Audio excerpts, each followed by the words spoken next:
할렐루야. 오늘 하루도 하나님의 은혜가 함께하는 귀한 시간 되시기 바랍니다. 환상을 본다는 것, 우리가 많이 사모하는 은혜이기도 합니다. 환상과 계시, 은혜를 본다는 것, 어쩌면 영적으로 축복인 것 같습니다. 그러나 다니엘은 많은 환상을 봅니다. 그 환상을 보는 다니엘의 모습입니다. 8장 27절입니다. 8장 27절. 이에 나 다니엘이 지쳐서 여러 날 앓다가 일어나서 왕의 일을 보았느니라. 내가 그 환상으로 말미암아 놀랐고 그 뜻을 깨닫는 사람도 없었느니라. 아멘. 환상, 이것을 통하여서 이 다니엘은 여러 날 앓다가 일어나서라고 말합니다. 아팠다는 거죠. 장차 되어질 일들, 장차 역사할 이러한 모습들을 바라보면서 그것이 은혜만으로만 주어진 것이 아니라 자기 몸은 굉장히 아파서 여러 날을 앓다가 일어났다라고 말하고 있다는 겁니다. 환상과 계시는 우리들에게 영적 숙제이기 때문입니다. 그냥 나에게 보여지는 게 아니죠.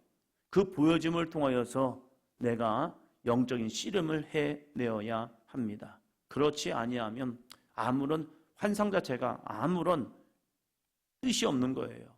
그러나 내가 영적으로 그것을 품고 기도할 때에 그걸 통하여서 하나님이 행하실 놀라운 은혜의 역사의 한 장이 되고 있다는 사실입니다. 우리가 어떠한 문제도 마찬가지죠. 신앙생활할 때 좋은 모습만 보겠습니까? 아니겠지요. 때로는 나쁘고 힘들고 이건 아니야 라고 합니다. 가장 쉬운 방법이 무엇입니까? 그것을 보면 그냥 말하는 사람이죠. 아, 저 사람은 저게 문제야. 아, 이건 문제야. 아, 이 교회는 이게 문제야 하면서 문제를 본다는 것, 그리고 그것을 그냥 이야기한다는 것, 그것은 나에게 어떠한 부담감도 없습니다. 그냥 직설적으로 쭉쭉 얘기하는 사람이 있어요. 그러나 그 문제를 나의 문제로 품는 사람이 있어요. 성도의 아픔을 나의 아픔으로 품는 사람이 있어요. 성도들의 문제를 내 문제로 품어주는 사람이 있어요. 그 사람은 힘들죠. 나랑 상관없는데 내 문제로 품고 기도해요. 교회의 문제가 보입니다. 그 문제를 가지고 기도합니다. 힘든 일이죠. 어려운 일이죠. 그러나 그 기도하는 사람을 통하여서 하나님의 은혜는 주어지고 있다는 겁니다. 지적은 아무나 할 수 있지만 기도는 아무나 하는 게 아니에요. 믿음 있는 사람들이 왜 하나님이 나에게 이걸 보게 하셨을까? 그래서 이 문제를 지적하지만 그 문제를 품고 내가 그 문제의 주인공이 되어서 그래, 내가 이 문제를 함께 나아가 보리라. 한 사람의 부족함을 봅니다. 그 부족함을 가지고 품고 기도하면서 그 부족함을 채워주는 사람이 돼요. 중학교 1학년 때인가 도덕선생님, 저희 담임선생님이 이제 사람 인자를 쭉 하시면서 그 얘기를 하시는 거예요. 사람이 혼자서는 존재가 아니다. 사람은 기울어지다. 그러나 그 기울어진 이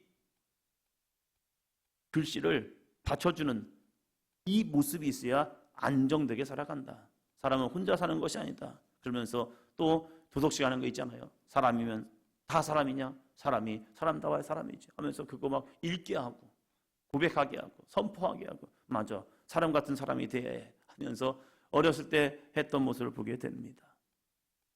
이 다니엘은 환상을 가지고 자랑하지 않습니다. 그 환상이 자기에게 영적 싸움이 된 거예요. 그리고 그 문제를 가지고 이제 9장 나아갑니다. 9장 1절. 메대 족속 아하수에로의 아들 다리오가 갈대아 나라 왕으로 세움을 받던 첫 해, 바벨론 제국에서 메대, 우리로 말하면 요즘 말로 하면 메데아 그리고 페르시아, 이 둘이 장인어른과 사위의 관계입니다. 메대 다리오는 장인어른, 그리고 페르시아의 고레스는 사위, 이 둘이 연합을 해서 바벨론을 칩니다. 다리오가 친 건 아니고 고레스가 쳤는데 자신의 장인 다리오에게 왕권을 먼저 줍니다. 나이가 많았지요. 그래서 이 나이 많은 다리오에게 왕권을 줍니다. 그리고 장인어른이 이 제국의 왕이 되소서, 해가지고 다리오가 왕이 됐다가 그의 사위에게 또 왕이 또 이어집니다. 이러한 모습 속에서 이제 다리오가 왕이 되면 정권이 바뀌어버린 겁니다. 바벨론에서 드디어 메대 바사 왕국이 돼버린 겁니다. 그럼에도 불구하고 다니엘은 그 가운데서 자신의 자리를 지키고 한 것이 있습니다. 자기의 안위를 지킨 것이 아니라 하나님은 바벨론 제국 때도 마찬가지고 페르시아 제국에도 마찬가지고 이 믿음의 사람들을 고위관직에 줌을 통하여서 유대인들을 보호하게 하십니다. 또한 그들을 통하여서 귀환을 이루었고 그 포로 귀환을 통하여서 예루살렘 성전을 짓는 은혜의 통로로 쓰임 받습니다. 그가 다리오가 갈대아 나라 왕으로 세움받던 첫 해 드디어 이 다니엘에게 하나의 큰 숙제가 주어집니다. 2절이요. 곧 그 통치 원년에 나 다니엘이 책을 통해 여호와께서 말씀으로 선지자 예레미야에게 알려주신 그 연수를 깨달았나니 곧 예루살렘의 황폐함이 70년 만에 그치리라 하신 것이니라. 아멘.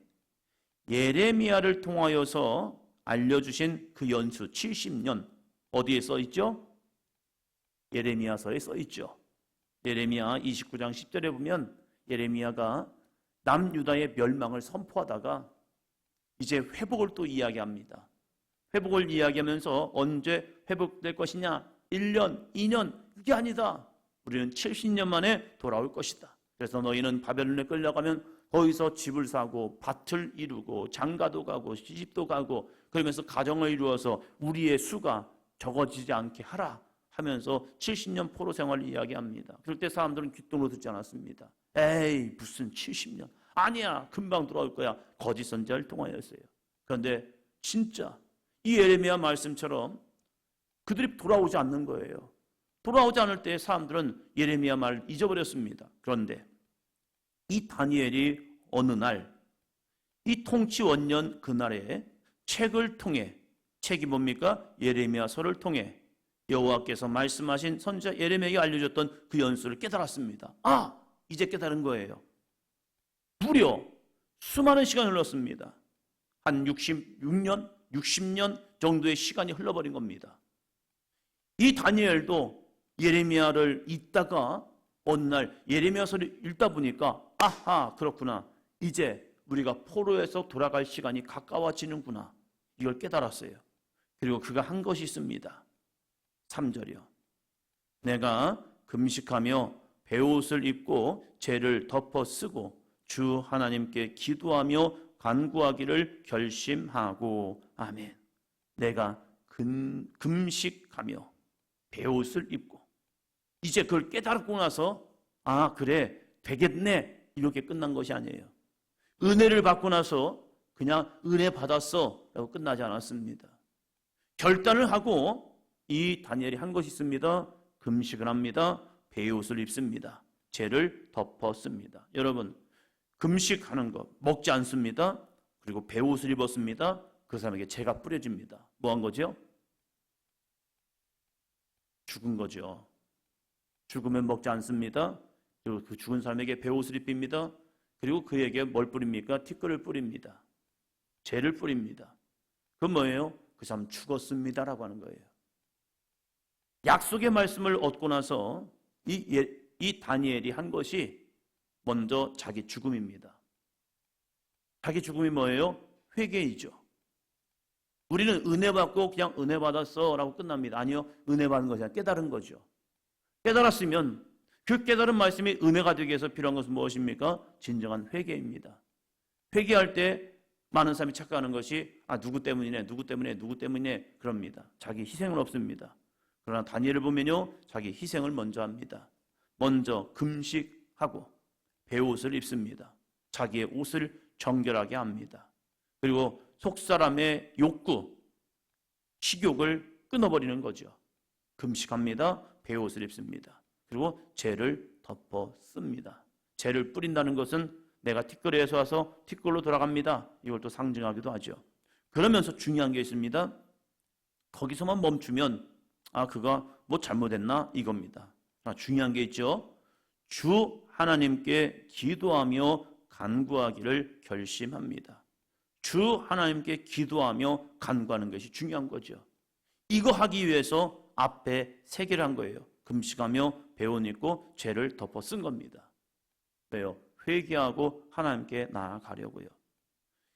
4절부터 시작되는 모습을 보면 회개입니다. 많은 부분을 이 다니엘은 회개 기도로 마쳐버립니다. 4절 먼저 볼까요? 내 하나님 여호와께 기도하며 자복하여 이르기를 크시고 두려워할 주 하나님, 주를 사랑하고 주의 계명을 지키는 자를 위하여 언약을 지키시고 그에게 인자를 베푸신 이시여. 하나님은 우리에게 인자를 베푸십니다. 계명을 지키는 자에게 언약을 지키십니다. 그 여호와 하나님, 그런데 우리가 지금 뭐 있습니까? 포로 생활하고 있는 거예요. 왜 그랬을까? 무엇 때문일까? 하면서 그들의 죄를 낱낱이 고하기 시작합니다. 5절이요. 우리는 이미 범죄하여 패역하며 행악하며 반역하여 주의 법도와 규례를 떠나 싸우며. 법도와 규례를 떠나니까 뭐합니까? 범죄하고 패역하고 행악하고 반역합니다. 왜요? 주의 법도와 규례를 떠났기 때문입니다. 신명기에서 주셨던 말씀처럼 여호와의 법도, 여호와의 말씀, 여호와의 규례, 여호와의 이 은혜의 말씀을 버렸기 때문에 죄는 들어와요. 죄라는 것은 다른 게 아닙니다. 하나님의 말씀과 어긋나는 것, 그것이 죄지요. 야, 꼭 말씀대로 살 수 있어? 예, 그게 죄입니다. 말씀대로 살지 않는 것, 이것이 죄였던 거죠. 다니엘은 이 죄에 대해서 이야기하면서 끊임없이 이야기합니다. 6절도 볼까요? 죄가 뭐냐? 우리가 또 주의 종 선지자들이 주의 이름으로 우리의 왕들과 우리의 고관들과 조상들과 온 국민에게 말씀한 것을 듣지 아니하였나이다. 하나님의 말씀을 듣지 않는 것, 이게 죄라는 거예요. 이 땅에 하나님을 알지 못하는 백성들, 하나님의 말씀을 듣지 않지요. 그들에게 하나님의 말씀이 들리지 않았을까? 아니요, 한 번 정도는 들렸을 것 같다 생각해요. 아무리 하나님을 모르는 사람이라 할지라도 어디선가 하나님의 말씀이 들려졌을 거예요.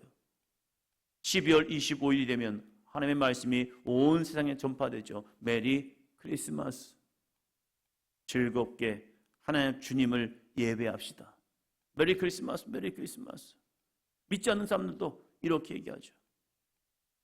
어떤 부분에서는 스님이 교회 성당인가 거기에다가 축성탄 메리 크리스마스 해서 화환도 보내고 막 그러죠.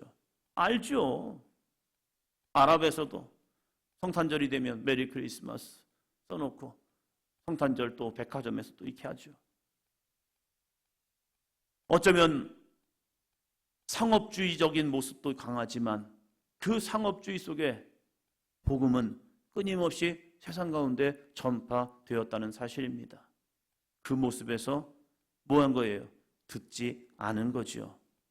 하나님의 말씀을 듣지 아니한 것, 이것이 죄였고 범죄함이었다 하면서 쭉 이어지는 것이 죄를 범하였습니다. 주께 범죄였습니다. 우리가 주께 패역하였습니다 하면서 자신들이 모습, 나와 우리 백성들의 모습, 우리 조상들의 모습이 뭐냐면 하나님의 말씀을 떠났기 때문입니다 라고 끊임없이 이야기합니다. 오늘 우리의 모습은 어떠할까? 이 다니엘은 환상과 계시를 통하여서 우리의 모습을 본 거예요. 너와 내가 하나 되는 우리의 모습. 그래서 자신이 이 문제를 품고 기도합니다. 그러면서 은혜를 구하죠. 17절입니다. 17절. 그러한즉 우리 하나님이여 지금 주의 종의 기도와 간구를 들으시고 주를 위하여 주의 얼굴빛을 주의 황폐한 성소에 비추시옵소서. 그러한즉 회개를 쭉 하고 나서 이 다니엘은 하나님께 간구합니다. 지금 주의 종의 기도와 간구를 들으시고 회개하는 자에게 응답하시는 하나님의 은혜를 알고 있어요. 그래서 이 다니엘은 회개를 쭉 한 이후에 주의 종의 기도와 간구를 들으시고 그 들으심은 어디에서 역사합니까? 성소이죠. 주를 위하여 주의 얼굴 빛을 주의 황폐한 성소에 비추시옵소서. 황폐한 성소. 그래서 느헤미야와 에스라를 통하여서 성전을 건축하게 만듭니다. 놀라운 역사이죠. 왜요? 황폐했던 성소가 다시 일어나야 합니다. 교회는 다시 일어나야 합니다. 거기에 하나님의 은혜와 능력이 나타나기 때문입니다. 18절이요. 나의 하나님이여 귀를 기울여 들으시며 눈을 떠서 우리의 황폐한 상황과 주의 이름으로 일컫는 성을 보옵소서. 우리가 주 앞에 간과 없는 것은 우리의 공의를 의지하여 하는 것이 아니요 주의 큰 긍휼을 의지하여 함이니이다. 아멘. 자기가 의롭기 때문에 아니에요. 하나님의 역사는 우리의 의로움 때문에 하는 것이 아니에요. 우리가 열심히 신앙생활했기 때문에 하나님의 공의가 나타나는 것이 아니라 이 다니엘이 이야기하잖아요. 우리가 주 앞에 간과 없는 것은 우리의 공의를 의지하여 하는 것이 아니요 우리의 공의를 의지하는 것이 아니요 주의 큰 긍휼을 의지하여 함이니이다. 이걸 사도 바울로 보면 구원은 오직 믿음으로 하나님의 긍휼함을 믿는 믿음, 그 믿음으로 우리가 은혜의 보좌에 나아가는 거지. 내가 얼마나 뭘 잘했다고 우리가 하나님 앞에 거룩하게 설 수 있겠습니까?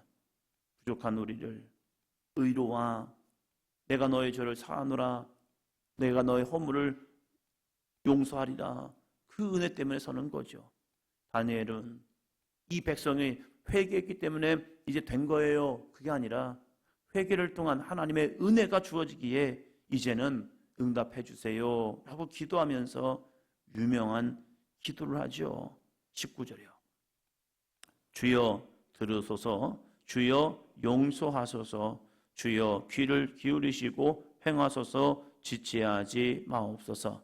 나의 하나님이여 주 자신을 위하여 하시옵소서. 이는 주의 성과 주의 백성이 주의 이름으로 일컫는 바 됨이니이다. 아멘. 회복은 하나님의 은혜다. 다니엘은 우리에게 그걸 증거하고 있는 겁니다.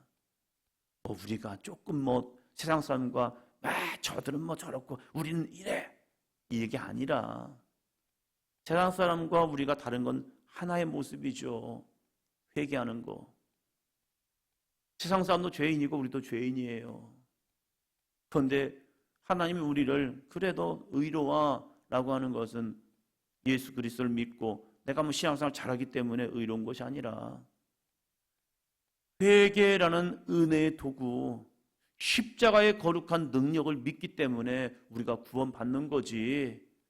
우리가 그들과 교회에 와서 조금 더 했다고 하나님께서 야, 너 잘했네. 그래도 구원 선물이다. 이게 삭스로 받는 게 아니라고 사도 바울은 우리에게 이야기하고 있잖아요. 그래서 우리는 자랑할 게 없는 거예요. 내가 얼마큼 해서 내가 얼마를 이루어서 내가 이게 아니라 모든 것이 하나님의 은혜입니다. 그래서 다니엘은요. 주여 들으소서 주여 용서하소서 주여 귀를 기울이시고 행하소서 지체하지 마옵소서. 왜요? 연한이 차니까 70년의 약속이 가까워지니까 주여 지체하지 마옵소서. 그리고 행해 주세요. 이 백성이 많은 시간 동안 주님께 부르셨습니다. 응답하셔서 하나님의 구원을 보게 해주세요 하면서 자신의 기도 가운데 응답하시는, 자신의 회개 가운데 용서하시는 하나님의 은혜를 간구합니다. 오늘 이 새벽에도 이 은혜가 있기를 주의 이름으로 축원합니다. 그래서 주님의 마음으로 품고 주님의 은혜를 선포하며 나아가는 한날의 삶이 되시기를 바랍니다. 기도합니다.